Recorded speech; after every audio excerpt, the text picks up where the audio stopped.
concernant l'état du tableau, l'état de conservation du tableau, disons qu'il est encore à peu près homogène, mais malgré ça, en dehors du bleu qu'il a viré ici, vous voyez des craquelures, des manques, des lacunes, qui pourraient s'aggraver évidemment s'il n'y avait pas d'intervention sur le tableau.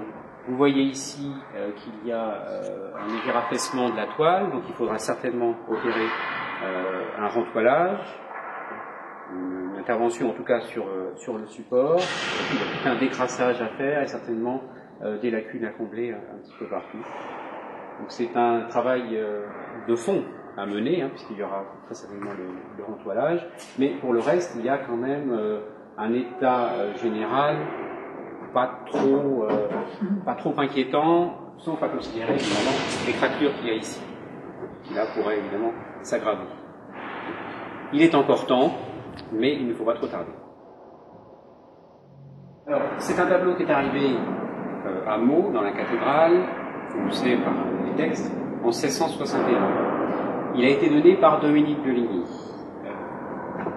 Tout à l'heure, en examinant d'un peu plus près le tableau, je me suis aperçu que peut-être derrière la saleté, il y avait des armes qui correspondraient aux armes de Dominique de Ligny. Mais ce serait à vérifier, et peut-être que quand le nettoyage sera fait, finalement, il n'y aura rien.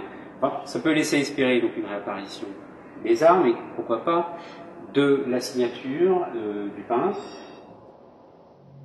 C'est une peinture de grande qualité qui, dès son arrivée, a été considérée comme de Stella, mais plus précisément comme copie de Stella. Pourquoi une copie de Stella? En 1661, Stella est mort depuis 4 ans, ou en 1657. Donc, on peut supposer que les premières personnes à en parler, en l'occurrence le curé Janvier, qui était un ecclésiastique local, a pensé que ça ne pouvait pas être de Stella lui-même.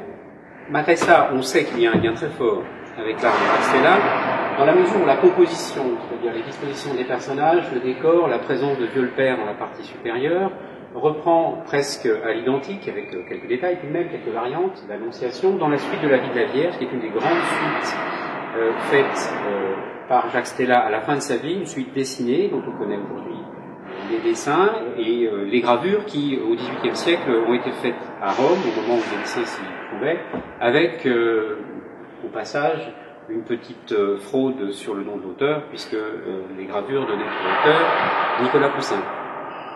En l'occurrence, donc, il s'agit bien d'une composition de Jacques Stella, mais le fait qu'on considère dès le XVIIe siècle le tableau comme une copie peut déjà nous amener à nous interroger sur l'éventualité d'un travail de l'atelier. Stella mort en 1657, Claudine Bouzenet-Stella, sa nièce, est encore installée au Louvre, dans l'atelier de son oncle, qui lui est concédé par le roi, et est donc tout à fait en mesure de répondre à une telle commande. Elle est peintre, on connaît quelques peintures d'elle, elle est tout à fait donc capable de reprendre une invention de son oncle à son compte, de l'aménager un petit peu, de mettre éventuellement quelques variantes, et de peindre une composition comme celle-ci. Maintenant, on ne peut pas trancher. Le problème qu'on a face à cette œuvre-là, en raison de son état, en raison de la saleté, et puis de certains éléments, le bleu par exemple ici a complètement viré, tout ça nuit à la bonne perception de la peinture, et cela fait que l'attribution formelle à Jacques Stella, et éventuellement complétée par Claudine ou à Claudine Bouzenet-Stella toute seule, ne peut pas être tranchée. Peut-être ne pourra-t-elle pas l'être une fois la restauration faite, parce qu'il peut toujours rester un léger doute, mais malgré tout, une restauration permettrait de percevoir beaucoup mieux le travail du pinceau, et avec cette analyse du travail du pinceau, je pense qu'on pourrait faire la distinction entre l'oncle et la nièce. Cette distinction, elle est récente, elle est en fait à peu près avérée depuis l'exposition de 2006. C'est-à-dire que jusqu'en 2006, un certain nombre de dessins qui étaient donnés à Jacques Stella, pour ma part je considérais que c'était des dessins de Claudine Bouzenet-Stella, et depuis 2006, on a effectivement donné à Claudine ce qu'auparavant on considérait être de Jacques Stella. Donc je pense qu'on peut arriver, après cette restauration, à un petit peu démêler la part des choses.